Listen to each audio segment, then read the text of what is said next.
Latitude Media, podcast at the frontier of climate technology. I'm Shail Khan, and this is Catalyst. High voltage. In this job, you're running among an exceedingly rare group of people who review designs and proposals for novel technologies. You worry a lot about safety. Some have even said too much. The National Regulatory Commission. Oh my gosh. Whoa. The National Regulatory Commission? The U.S. Nuclear Regulatory Commission. He said national. No, not. He did not. It's okay. I was going to give it to him. Are we going to give it to him or not? No. All right. That hurts. You guys are rough. Well, if you've never heard the term National Regulatory Commission, that's because it doesn't exist. But it is going to haunt my nightmares for the rest of my life. You're about to find out why.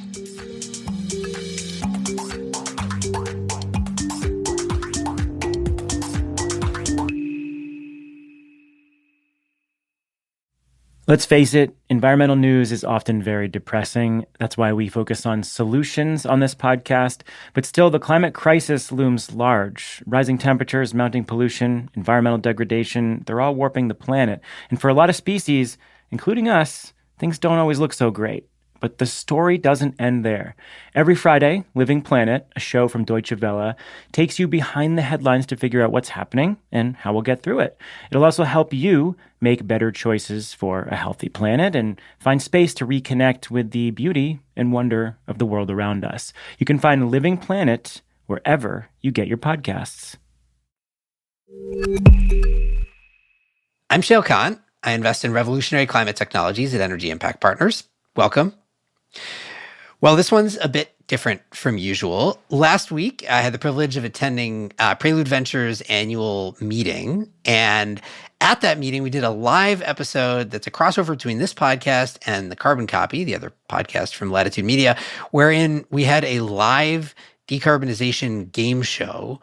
I had a teammate, Cassie Bowe, who is my partner at EIP. You've heard her on the show before talking about EVs and EV charging. Cassie and I were up against two folks from Prelude Ventures, so this was their home turf, I will note.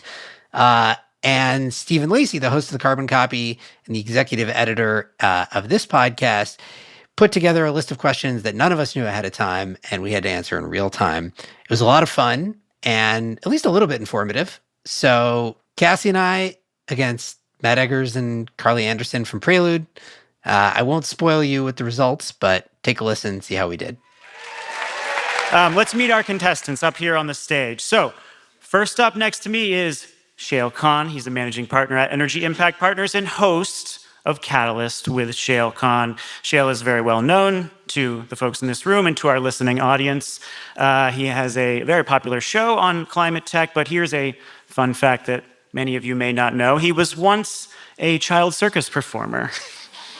How have your juggling skills translated to being a podcaster and investor? You can't really see juggling on a podcast, so I don't do it as much anymore. I wasn't really a circus performer specifically, so much as a child professional juggler. And on Shail's team is Cassie Bowe. She's a partner at Energy Impact Partners. Cassie came up in the solar industry before becoming an investor, and she was also on the Forbes 30 Under 30 list. Cassie, does that honor give you any lifetime benefits? Well, I'm no longer under 30. Spoiler alert. At least a subscription to Forbes? It's just an embarrassment on panels. I'm sorry I brought it up. We'll give you another one of those. So Shail and Cassie have formed a team. What is the name of your team? We are Team High Voltage. Okay. All right, Team High Voltage. I love it. All right. Next up is Matt Eggers. He's a managing director at Prelude Ventures. Before becoming an investor, Matt worked in biotech and then was an early employee at Sunrun. So Matt, how did your parents feel about you moving from the lucrative world of biotech and drug development into a cute little solar rooftop company? They didn't think it was a good idea. How do they feel now? Still not sure it was a good idea. And his teammate is Dr. Carly Anderson, a principal at Prelude Ventures. Carly is a chemical engineer and the only one up here with a doctorate. You have developed new materials for energy applications, and you hold multiple patents, or according to you, 1.5 patents. Do you put that on your business card? It wouldn't fit. I'll share the title later. It's super sexy. What is the patent? Something about quaternary amines for steam generator cleaning, I believe. It's a long title. And what is the name of your team? The name of our team is Shale Gas. Oh. Shots fired. That hurts. That hurts. Okay. They're just Matt Eggersing us on. Okay. Okay. All right, so here's how this is going to work. We have 4 different games about a wide variety of topics on energy and climate tech in the news. Many of them have been covered by our team at Latitude Media, although these are not all stories from Latitude. So this is actually going to help me determine who up here is actually reading our site. We're going to keep score right here, and the members of the winning team will get a hand-painted cup from Nicole Kellner, who is a well-known climate artist. All right, let's get into it. The first game is called Grid Grid, Don't Fail Me. Suddenly, the biggest story in the power sector is the rising wave of demand around the country. A trifecta of forces, electrification, new industrial activity, and data centers for AI is forcing utilities to drastically revise how much power capacity they need to build in the next few years. We've been talking about this moment for a while, and it's finally here. And crypto miners everywhere are breathing a sigh of relief that they can continue to make useless products without so much attention on their energy waste. I'm going to present each team with 3 different quotes about this trend, and if they guess correctly, you get a point. They'll also get a chance to answer a bonus question to double up their points. So if they get it wrong, the opposing team can answer the bonus. Are you ready? High voltage, over to you. First quote. It is game over for the Biden administration's 2035 decarbonization goal. That was former developer and power systems expert Tyler Norris speaking to the New York Times about what trend that is playing out among Southeast utilities. We're going to say the utilities building new fossil assets to meet growing load. That is correct. That is gas expansion to meet a doubling of new power demand. And here is your bonus question. How much fossil gas capacity are Duke Energy, Georgia Power, and Tennessee Valley Authority collectively proposing over the next couple of years? Next 2 years? Yeah. Okay, why don't we go with like 8, 7? 7 gigawatts. 11 gigawatts. Oh, come on. That's what So you got 1 point there. All right. This has sparked really real concerns about a dash to gas, and some people believe that a lot of utilities are using this as a bit of panic to build stuff that they love, notably gas plants. Do you think that this is, as Tyler Norris said, game over for decarbonization goals if this much gas is being built to meet new demand? No, it's too early, right? Like, this is all happening in such real time. Georgia Power is a good example of this. They're on a 3-year IRP cycle. They had to amend their IRP a year after they filed it to account for all this new load growth. Like, we don't know what's going to get built yet from all of it. We don't know what the next one is going to look like. I just think it's too early to call it. Yeah, and I think it just goes to show decarbonization doesn't happen in a vacuum. To hit 2035 goals, a lot of other things are going to happen in the meantime, like load growth. And so it's not to say we won't hit 2035 goals. It's just going to be a multifaceted problem for them to solve. Okay, shale gas, you're up. All right. We still don't appreciate the energy needs of this technology. There's no way to get there without a breakthrough. We need fusion, or we need radically cheaper solar plus storage, or something at massive scale. That was a warning from which AI luminary at Davos in January? We're talking about fusion. Sam Altman comes to mind. You got anything, Matt? Go for it. I'm going to go with Sam Altman. Correct. According to a leaked document from Business Insider, Microsoft is expanding data center capacity dramatically. It has 5 gigawatts under management, and it's planning 2.5 gigawatts of expansion in the next 12 months. Bonus question for you, Shale Gas. What energy companies has Sam Altman invested in? We could do this out loud. Yeah. All right. Matt, you named one, Yeah, Oklo. and I named another, which is Helion. I believe there's probably things outside the nuclear space. There's a very recent investment. Give them clues? Come on. It's already their home turf. Okay, time's up. It is the solar heat company Exawatt. All right, so Do we get 2/3 of a point? it is 1-1. That was a very good effort, but no. Well, what do you make of, as a follow-up question here, what do you make of Altman's take on the need for like big tech breakthroughs versus more conventional grid upgrades to solve this problem and unlock new capacity? Yeah, I mean, all of the above. From our investment strategy, we're trying to do both of those sorts of things: big tech breakthroughs, fusion, Yeah. deep geothermal.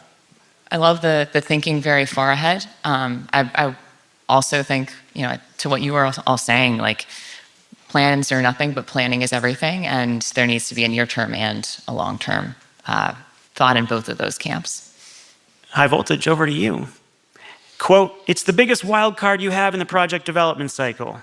That is what the CEO of one wind and solar developer said in April about a problematic trend in the US. What is he referring to? Gotta be interconnection. Gotta be interconnection, kids. Correct. Very good. All right, bonus question. According to the Lawrence Berkeley National Lab, there are 12,000 wind, solar, and battery projects sitting in the US interconnection queue. Another capacity question. How much capacity does that represent? 12,000 projects? It's Yep. like it's like That's, it's like 2.5 terawatts, I think. I've seen this chart. I think it has to average, 100 megawatts per project? Or bigger. I refuse to do mental math. I think it's reckless, but maybe Shale could do it. I think it's in the realm of 2.5 terawatts. That number sticks out in my head for some reason. I like that. I'm going to give it to you. 2.6 terawatts, double US power capacity.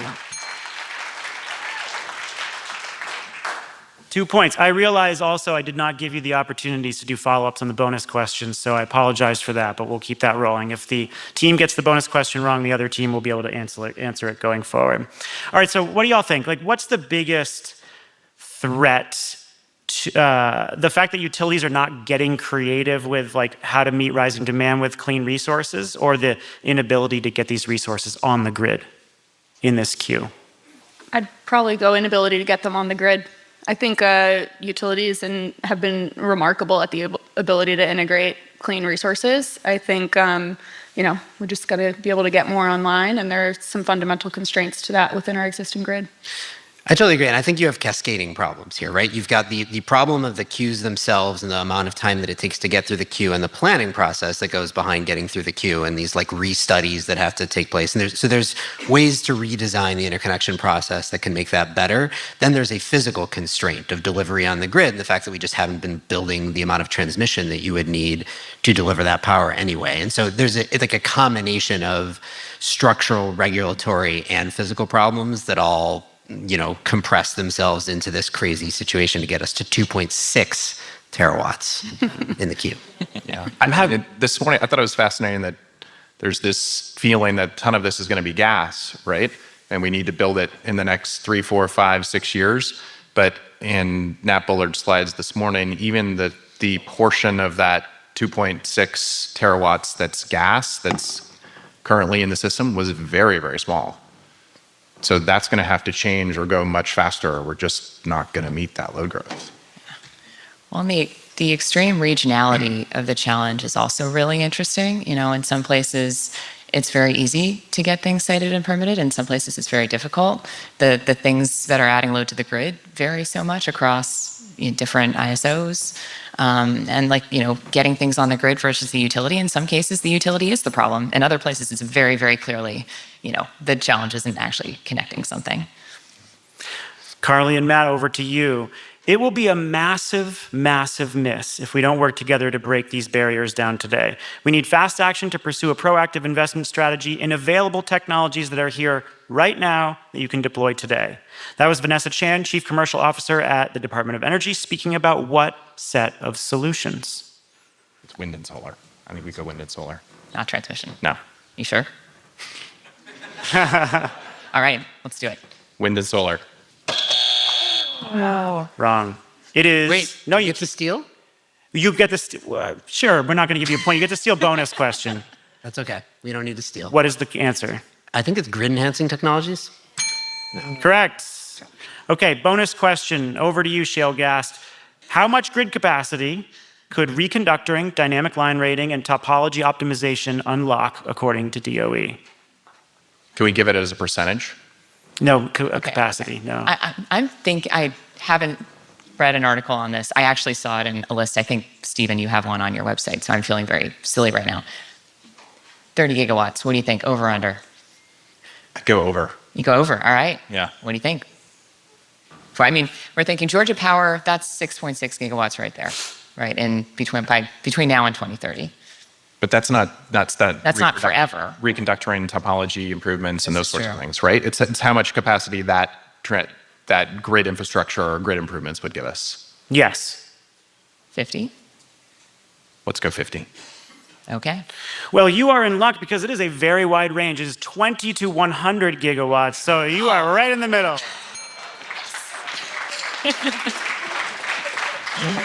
Okay, over to Shale and Cassie. Well, actually, let's just follow up on GETS for a second. This is a solution that is overlooked by a lot of utilities because, they want to build out big infrastructure and earn a higher rate of return.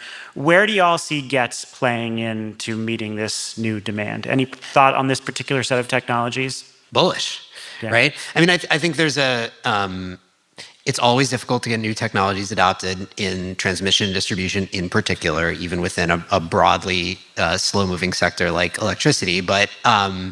But clearly there's a need now that is pressing and acute, and every utility that we have talked to is looking at all those options. None of them are the slam dunk that the news makes you think they are. There's challenges with all of them. Like dynamic line ratings are awesome, but they carry their own challenges. So, I think we're going to see a bunch of this stuff getting adopted, reconductoring and dynamic line ratings in particular, but it is important to be realistic about the pace of adoption of basically anything in transmission, especially. It's measured in years or decades. It's not faster than that. Didn't either FERC or the administration just say they are trying to avoid any new permit required to do reconductoring? Yeah, you don't need to go through a full NEPA review anymore. You used to do a full NEPA review for any reconductoring over 20 miles, I believe, and now it is any reconductoring of any length. Right. So that should speed up the process for sure. Right.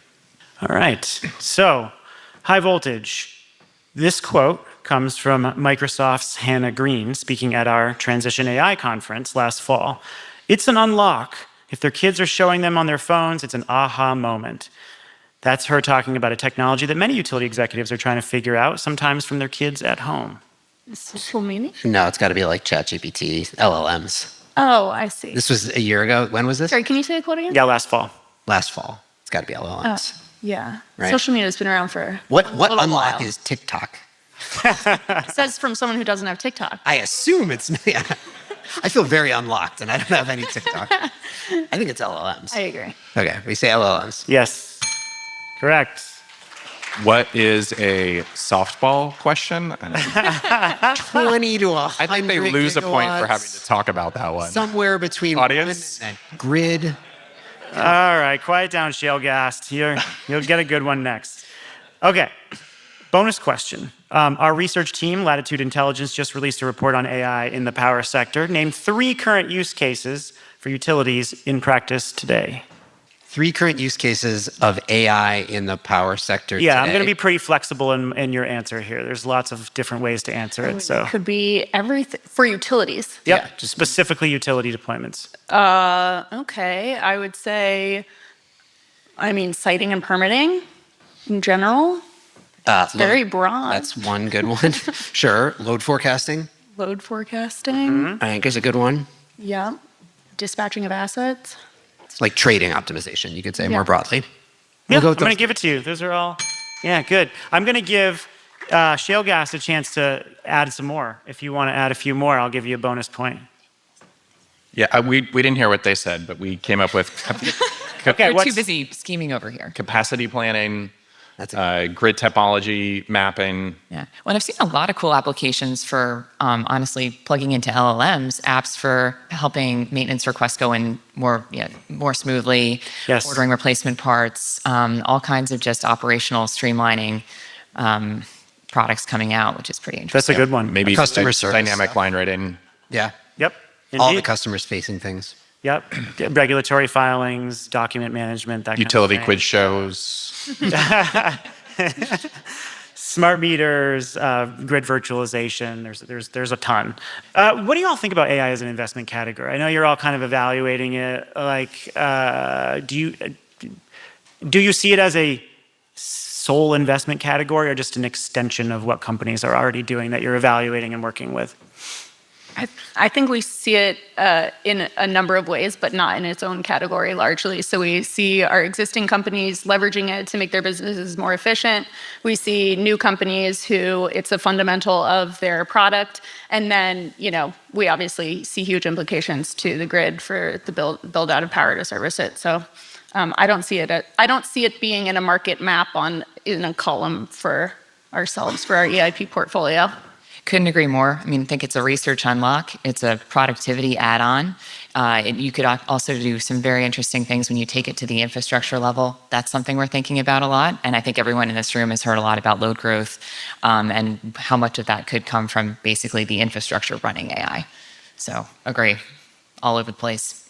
Yeah, I would say I agree with that. And I don't think it would ever be a column or a category of look at our 20 AI investments. But I'd be surprised if we and EIP and others like us don't have in 2 or 3 years at least a couple of companies who have an AI copilot or something where AI is the core offering of what they're doing. Yeah. Well, I would looking around the room, like we've got many of our portfolio companies here who use AI or have built products based on AI, and I know you guys are in the same boat. All right, this is the last question. Over to you, Carly and Matt. Calm the heck down. That's what one expert told Latitude Media after an International Energy Agency report was released showing what? I believe I saw something related to load growth and data centers, but that could just be the vibe that I'm feeling this week. Yeah. Let's go AI load growth, something like that, or data center load growth. Let's do that. Correct. Specifically, that global data center energy use will double in 2 years. Bonus question. Can you name an example of a data center design for flexibility, for grid flexibility? What do you mean by design? An application that allows you to flex compute or interact with the grid. Someone pitched me last week on integrating carbon capture and data centers with the airflow. I don't know if that counts. Matt? Yeah. Dare we say crypto mining?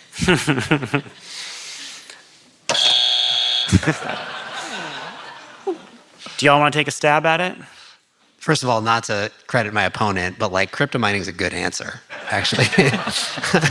That is actually, Yeah, yes. Turning it off. Yeah, no, Sorry, I seriously. just didn't have it on my list. Those crypto mines have been You know the what? most flexible data center assets that we have seen, for better or for worse. A bunch of them are participating in demand response in ERCOT today. Don't give them the point anyway. but I think Give us the that's point. an answer. There's also the Sidewalk Infrastructure Partners just rolled out. Is this what you're That's referring right, to? yes. Yeah, they just rolled out a new platform called Inveris. I Yes, think it correct. is. Yes. Designing data centers that are basically trying to co-locate both training and inference, but be able to separate the two from each other because one can be more flexible than the other. And so they're trying to figure out how to optimize within a given data center so that as a whole, the load looks more flexible. That is correct. Yep, I had that on my list. Also, Soluna's batchable computing using excess renewables, and Google's carbon-aware computing specifically for demand response, which they have dispatched in Europe and in the Midwest. It must be hard for you guys not to have Shell Khan on your team.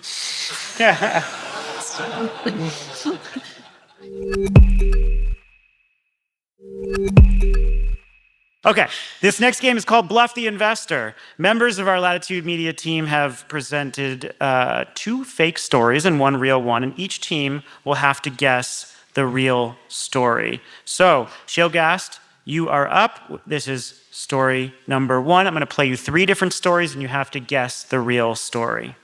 In early April, residents of San Francisco's Mission District experienced what can only be described as a bizarre auditory phenomenon. Around midnight, as electric vehicles across the area simultaneously began their scheduled overnight charging, the city's aging electric grid responded in an unexpected way. It started to hum, quite literally. The strange occurrence, dubbed the Midnight Melody, lasted approximately 7 minutes and varied in pitch along with fluctuations in electrical load. This peculiar event seems to have been caused by a perfect storm of high EV charging demand and specific atmospheric conditions, which amplified the electrical transmission sounds to audible levels. It was surreal. It started as a low drone and then turned into what sounded like an orchestra tuning up, said Mariah Gomez, a local resident. At first, I thought it was coming from someone's sound system, but then I realized it was all around us, like the air itself was vibrating. Engineers at Pacific Gas and Electric, PG&E, the city's utility provider, are scratching their heads over the incident. That was read by our staff reporter, Maeve Alsup. Here is story number 2, read by Catalyst producer Daniel Waldorf. While exploring potential lithium deposits near Reno, Nevada, Dr. Elena Ramirez, a seasoned geologist, made an astonishing discovery that seems straight out of a pirate legend: a cache of centuries-old pirate treasure buried deep underground. During routine subsurface scans for lithium, a mineral that is crucial for battery technology, Dr. Ramirez noticed anomalies in the magnetic readings that hinted at the presence of metal buried at unusual depths.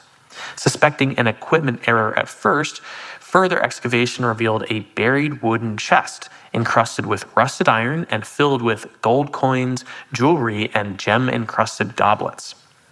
"I was looking for lithium, but I found gold," Dr. Ramirez joked. "It's not every day that you uncover a pirate chest in the middle of the desert." We were stunned. How it got there hundreds of miles from any ancient trade routes or known pirate activity. It's a mystery we're eager to solve.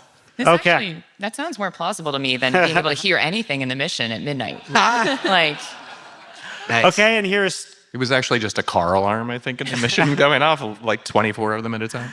And story number 3, read by our senior editor, Ann Bailey. In April, Patty Gonia had an epic day of meetings with White House officials and members of Congress, and she did it all in platform heels. "I stomped around in these 6-inch heels all through the bowels of our government," the climate drag queen and queer activist said Tuesday during an interview at Earth Justice's office in downtown Washington. She was dressed as a tree with branches and leaves shooting out of her arms, sparkling green fingernails, and a pair of knee-high arboreal platform boots.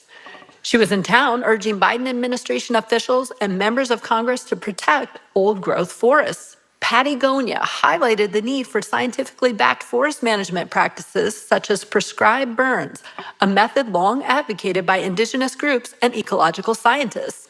Addressing former President Donald Trump's famously misguided suggestion on forest management, Patty Gonia remarked, "We don't need to sweep the floors.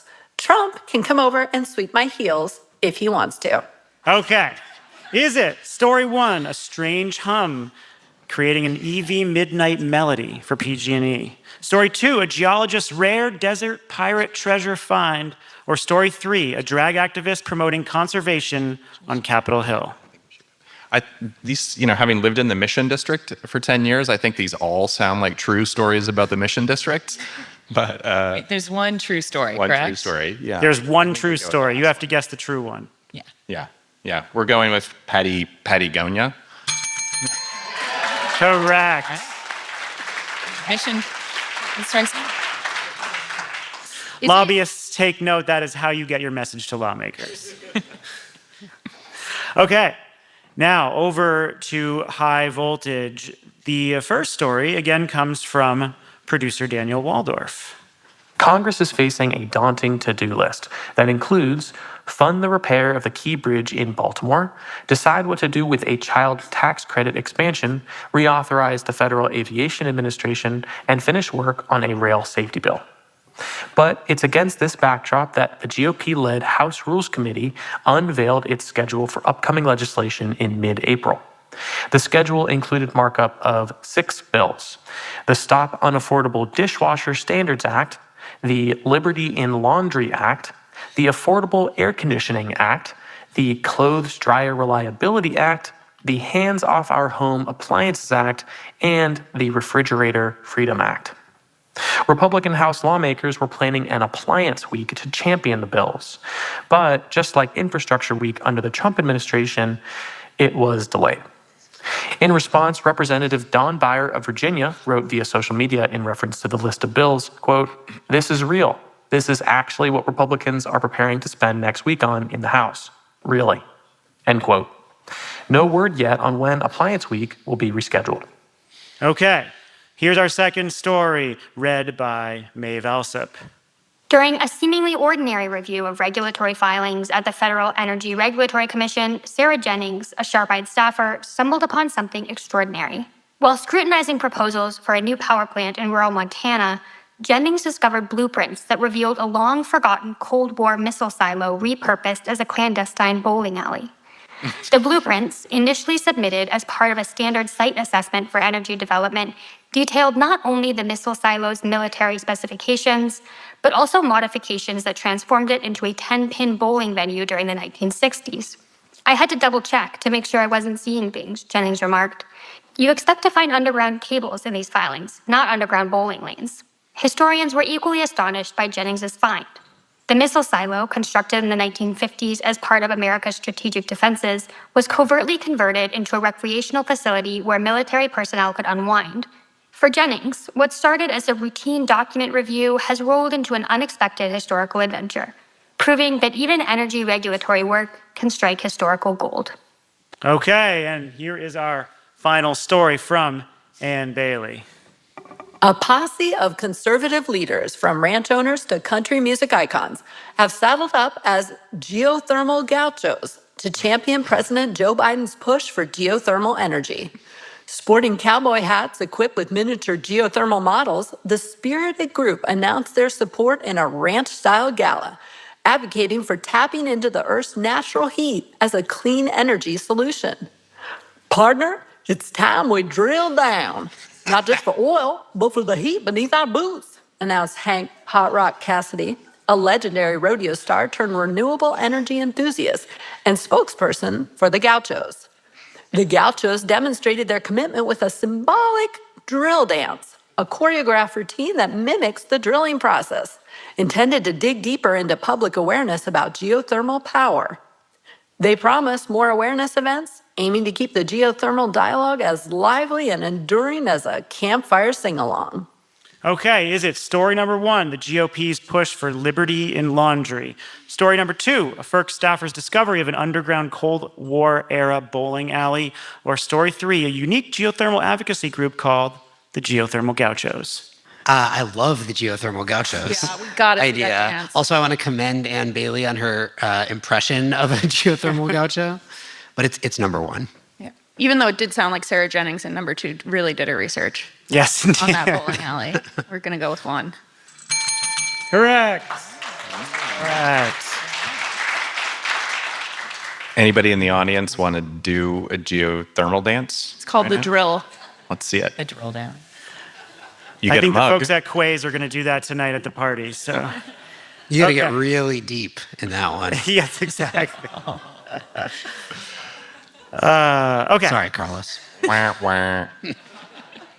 This next game is called Not My Green Job. We're going to present clues about different jobs in energy, climate tech, and sustainability. Each team gets 3 jobs to guess. If one can't guess the job in 3 clues, then the other team can steal.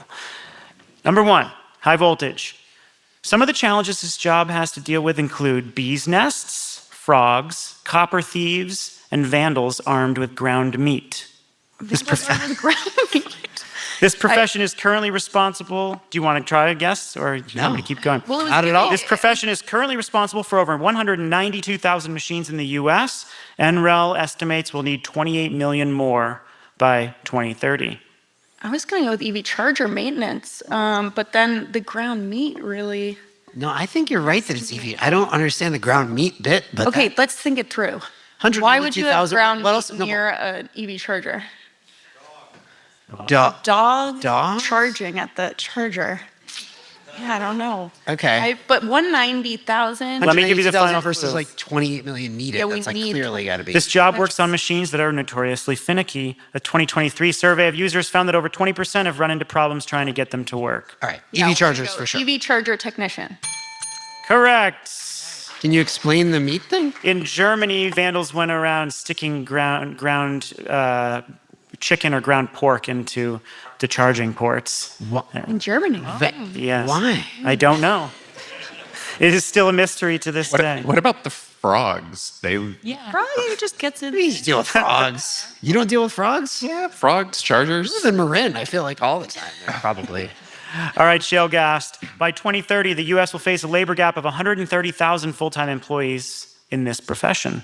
Roughly 27% of the existing workforce in the U.S. will be retiring by 2029, and there aren't enough people to take their places.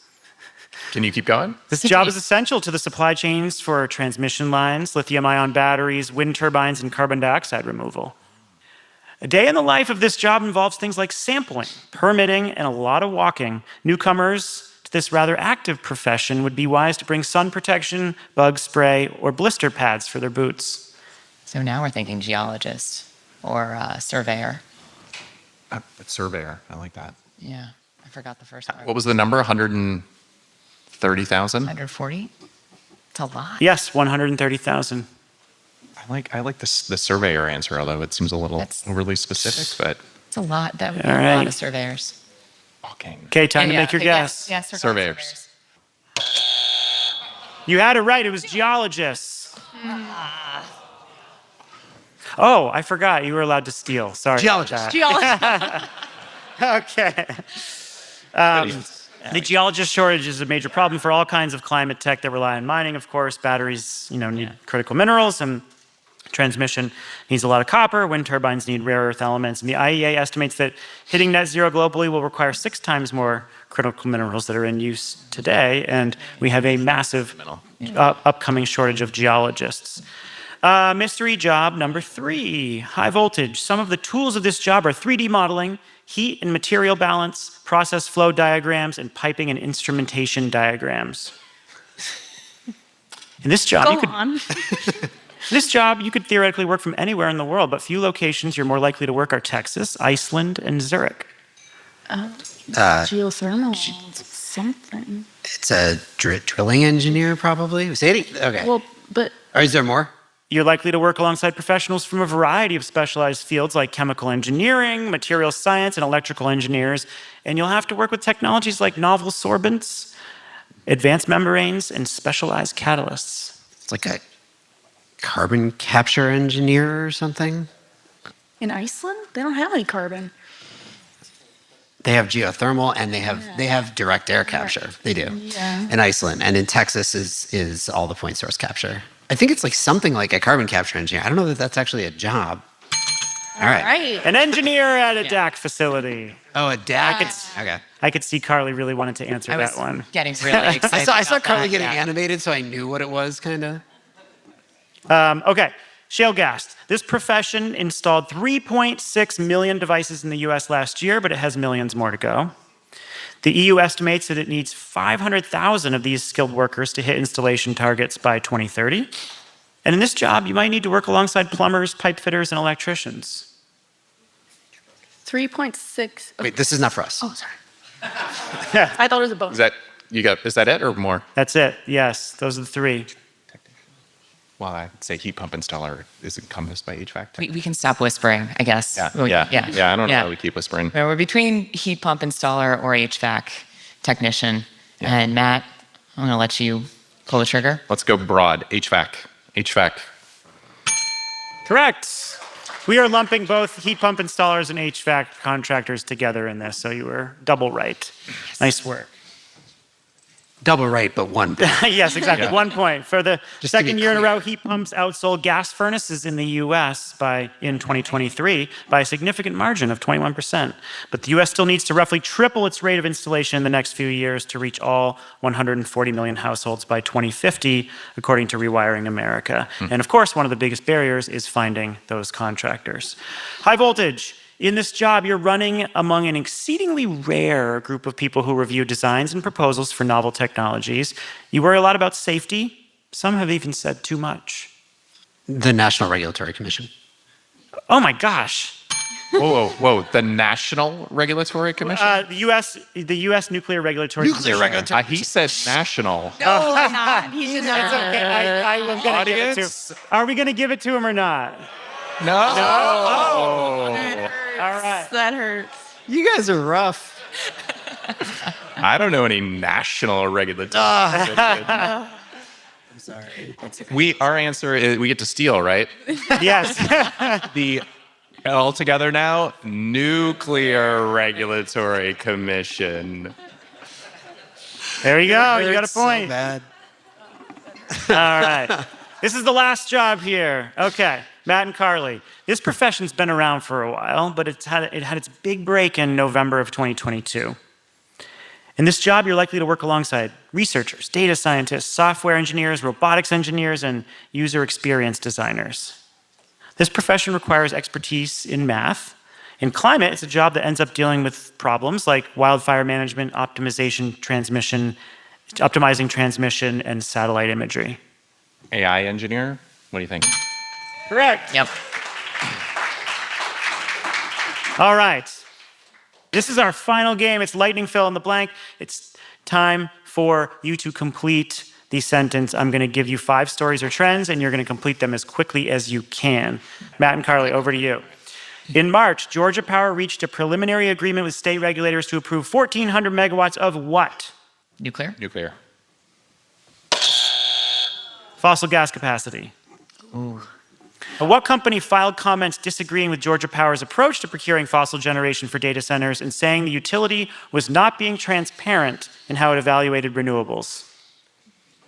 Hyperscaler. Pick a hyperscaler. Yeah. Microsoft. Correct. Last month, the federal government announced the recipients of $7 billion for over 900,000 low-income homes to get what? Energy efficiency, solar, batteries, and... Good try, Matt. It is rooftop solar. Rooftop solar, right.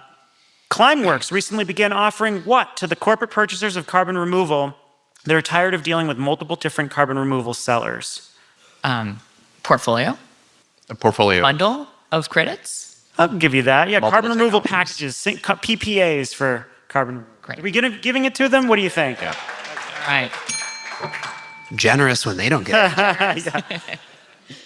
They're rooting against you out there. A All right, national final question. package of... A recent CBS YouGov poll found that 45% of Americans said climate change is a very important issue. But what percentage of that group had heard nothing or not much about what the Biden administration had done to address climate change?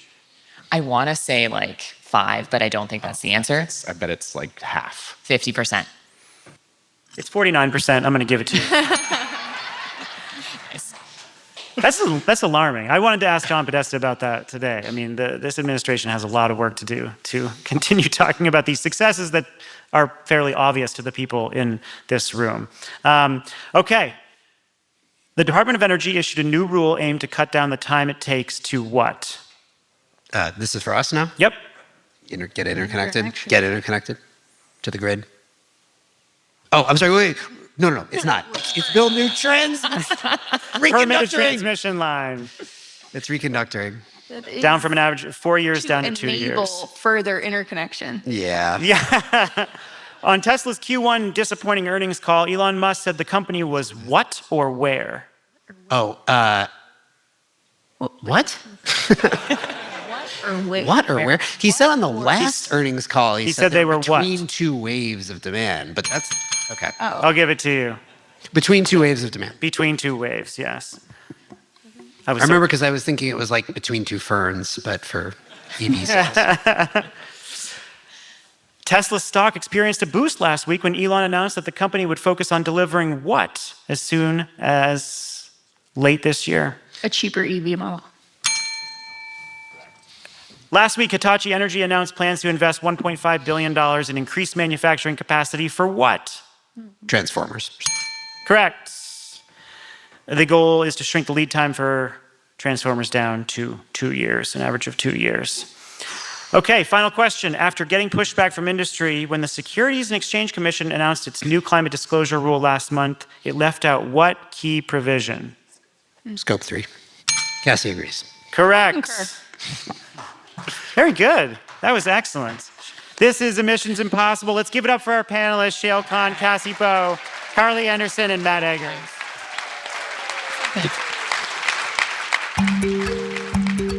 So a little addendum here, because of time and a little scoring error on my part in real time, we didn't actually declare a winner, but Shayle and Cassie did end up squeaking by in that lightning round. As a very public podcaster who talks about all these trends, I don't think Shayle would live with himself if he lost. A big thank you to Prelude Ventures for hosting us at the event. Prelude is an investor in Latitude Media. If you found yourself not knowing the answers to these questions, or if you want to go deeper, we're covering them all at Latitude Media. A big thanks to Catalyst producer Daniel Waldorf for helping with research and questions. And I'm Stephen Lacey. Thanks so much for listening.